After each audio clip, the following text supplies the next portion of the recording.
LEGO Technic 42225 yellow motorcycle finally revealed. 151 pieces and $12. This thing looks cool in every aspect.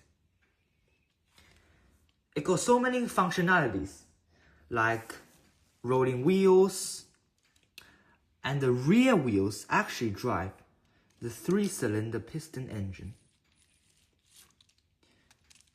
The handlebar solution was amazing. A few years ago, LEGO released its predecessor called the vintage motorcycle, 163 pieces. These two sets are just fit to be twins, in my opinion.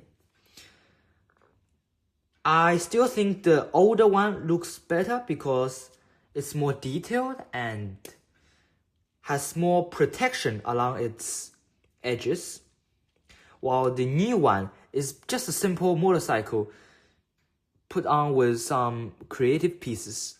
But overall, it's a pretty good set for kids. Thank you so much. I will review other LEGO Technic sets soon. Stay tuned.